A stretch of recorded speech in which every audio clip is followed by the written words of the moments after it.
It's the Rob Carson Show. Are you ready to be pod smacked? Now, here's Rob Carson. You know, I'm just noticing how pretty I look in 4K.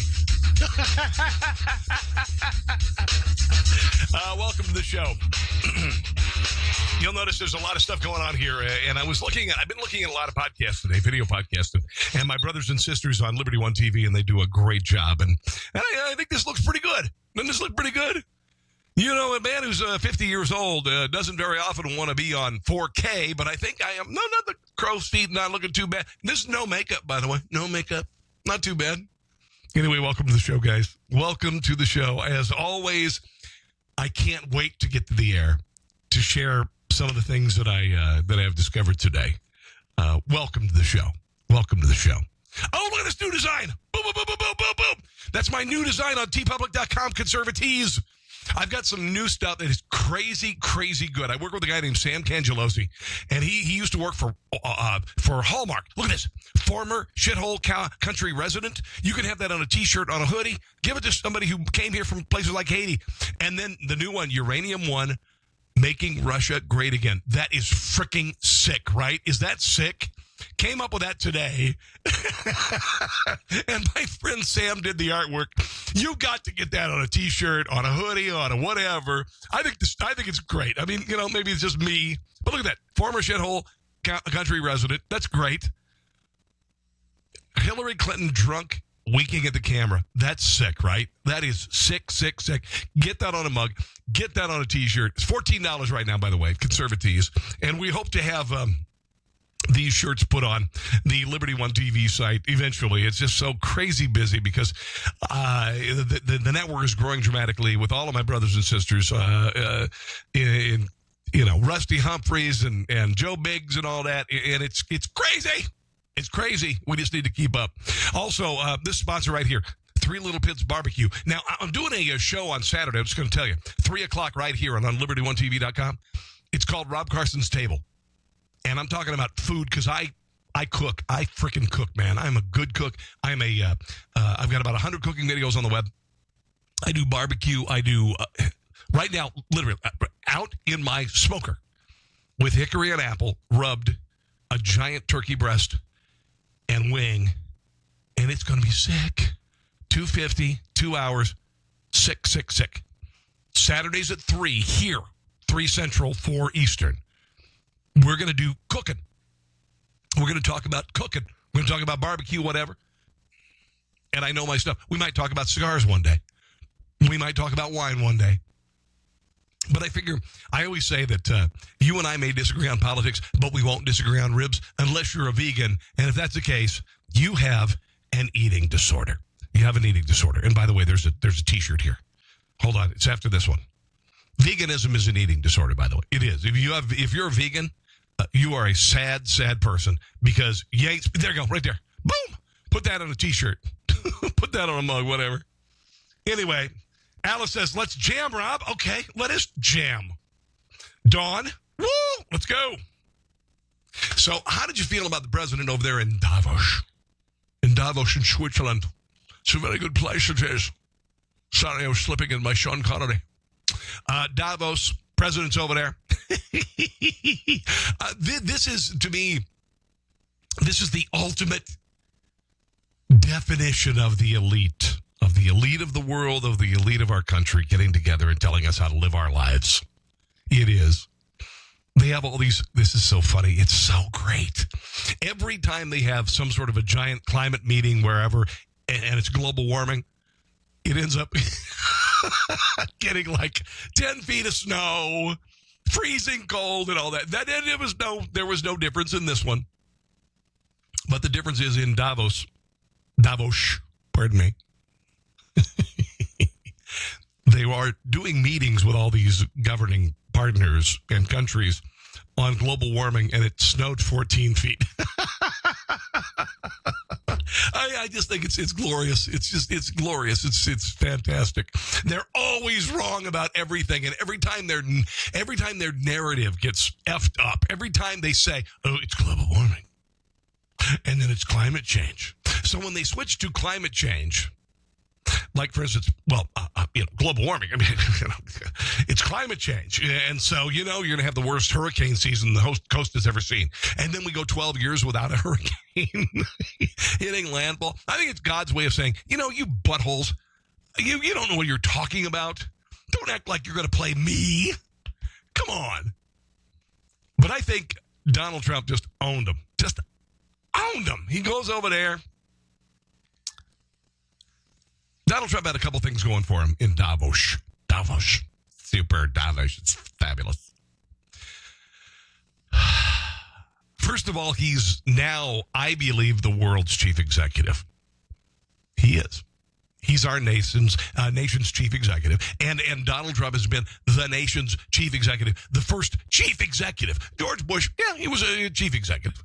He ran a baseball team, whatever, Donald Trump is the first chief executive of the country. And now I would venture to say the chief executive of the whole effing world. They kissed his ring. They kissed his butt. Oh, I got some audio. I mean, owned it like a B word. Davoss flies in, brings a chopper into Davoss. There's a spray of snow everywhere. He lands, he gets out. Oh, it's glorious. It is just glorious. He declared that the U.S. is open for business, and he surrounded himself with some of the biggest names in corporate leadership in the world. The interesting thing about a lot of these names, these were companies that started in the U.S. and then said, screw it, we're leaving. We're going to go make stuff in here and over here and over here and over here. And now that Donald Trump has lowered the corporate income tax to 21%, they're bringing their billions back. Oh, it's glorious. It's glorious. I'm going to share some audio from some of these CEOs in just a second. Let's see here. Dawn, I'm coming over. You know what, girl? If you were here in KC, I'd have you over, honestly. And by the way, this weekend, we are doing beef ribs.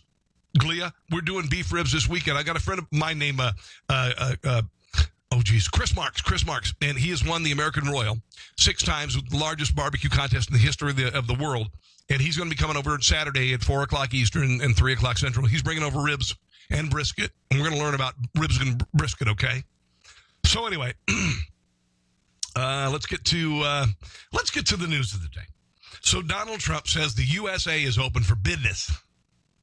And I'm going to tell you, he worked that room like a boss. He did a speech today, and CNN's doing everything they can. It was very low-key. It was very depressing. It was whatever.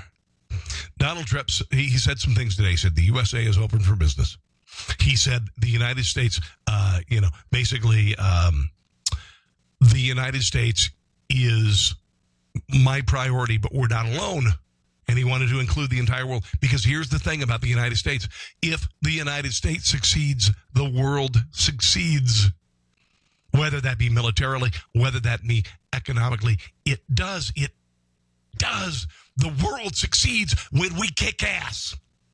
Because we're benevolent, we're awesome. And it's not about just our consummation of goods. It's not about that. It's about employing the world. We do. We employ the damn world, guys. There are negatives, there are positives. But we are the economic engine of the world. I'll get into a couple of quotes from Donald Trump today. Donald Trump said that, and basically and unabashedly, he's not bowing before foreign leaders. He's not groveling.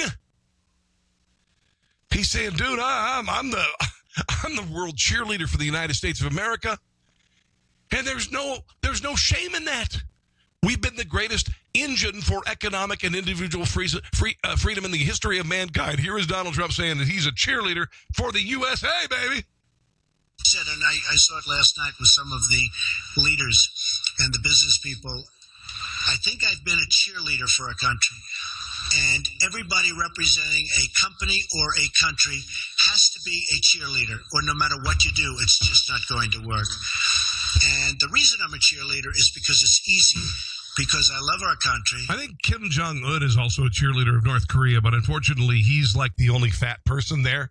Any cheerleaders in North Korea would be starving with giant intestinal parasites. I'm just saying. And I think we're just doing really well. And we look forward to seeing you in America.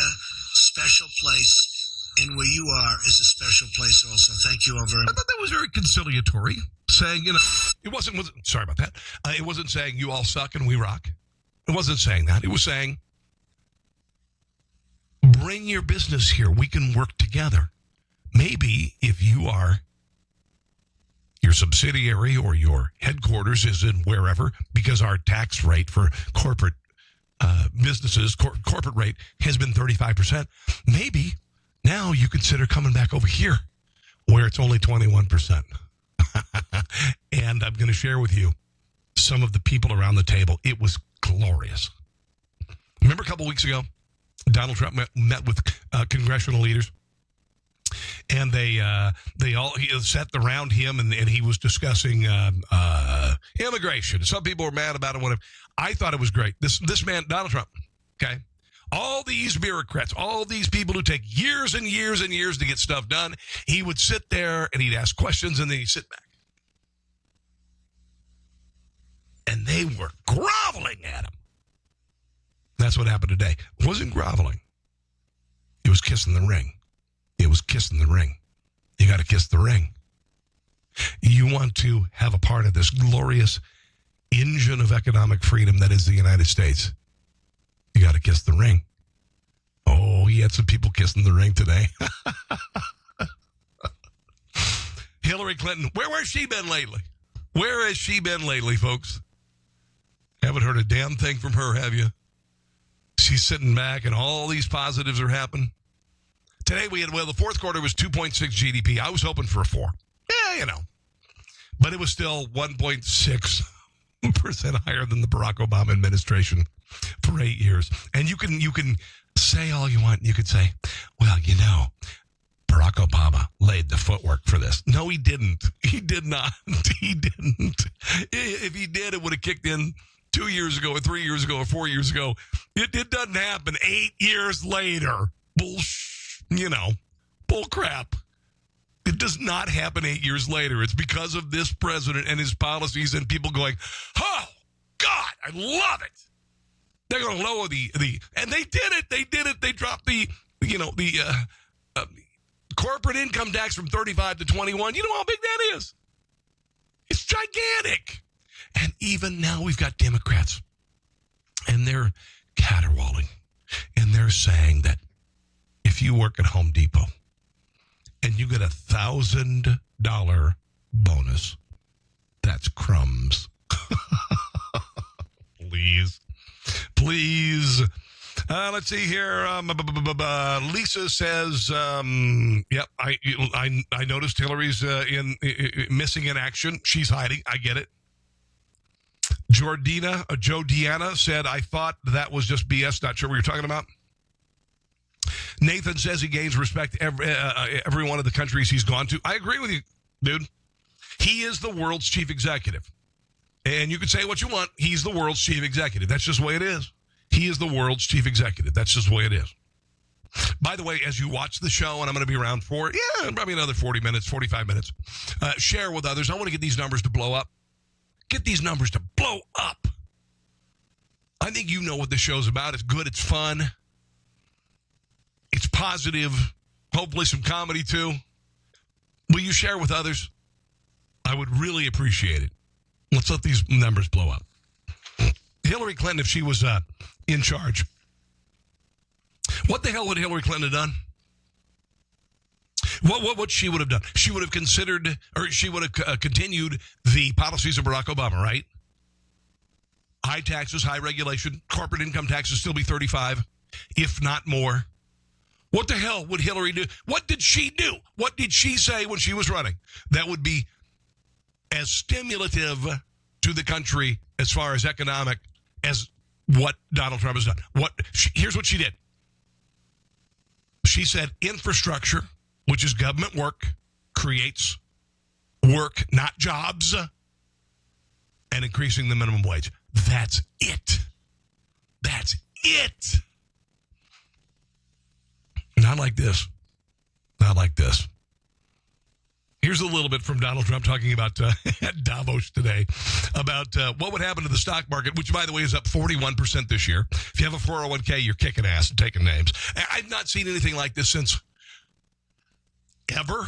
Do you remember the dot-com bubble in the 90s?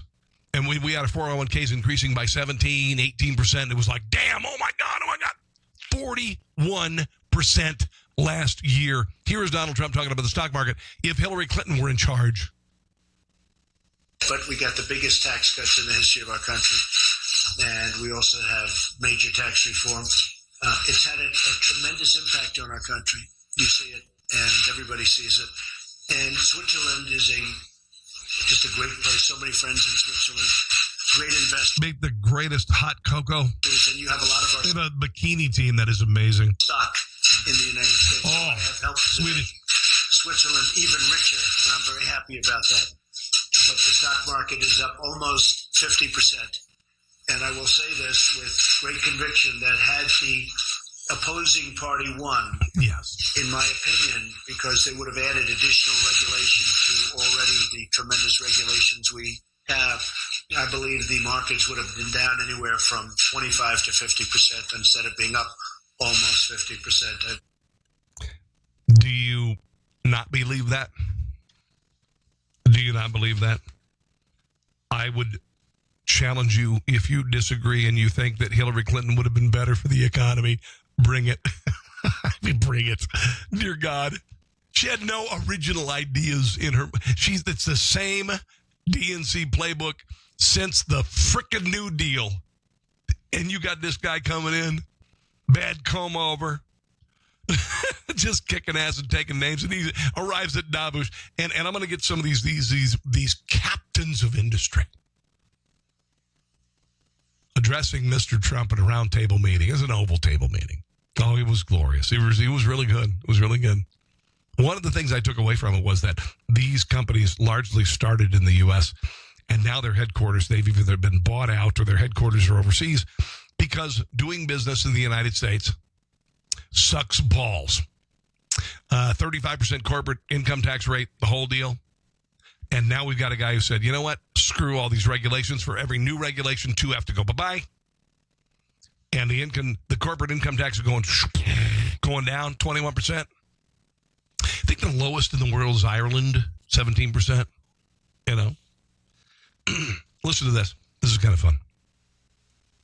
According to the Heritage Foundation, President Donald Trump did an amazing job in his first year in office, even better than, are you ready for this? Sit down, Ronald Reagan. Ronald Reagan.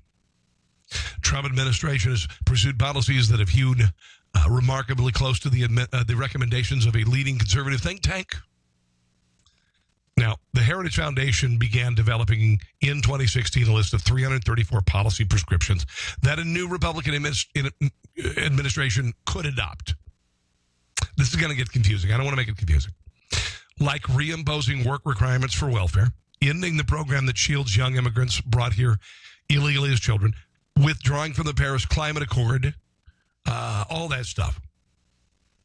Heritage said that 60% of these items, 64% were enacted by the Trump administration through executive order or other means this year.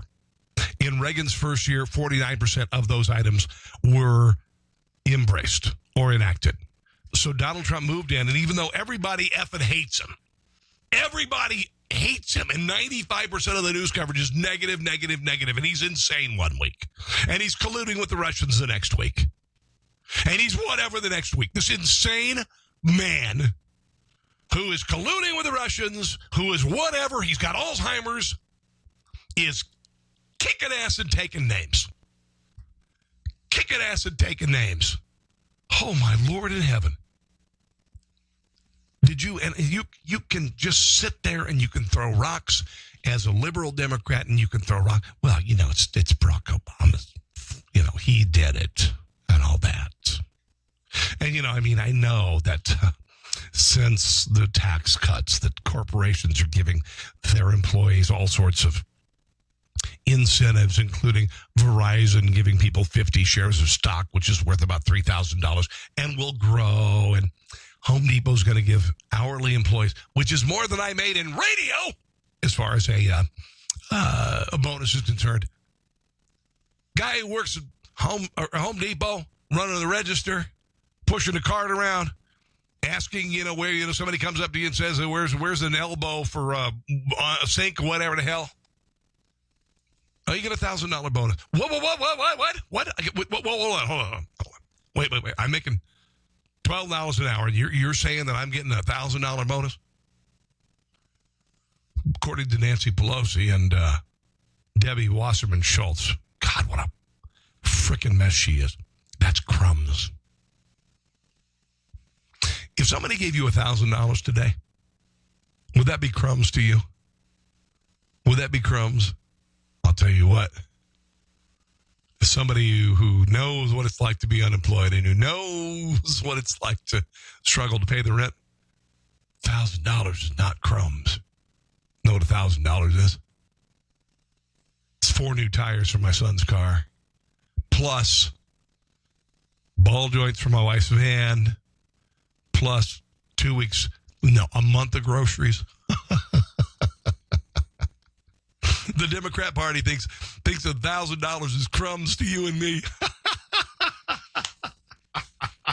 You know what? Honestly, if somebody came up and says, here's $1,000, would you go, I really don't want that. It's crumbs. I'm just no. I'm not even interested. Hilarious.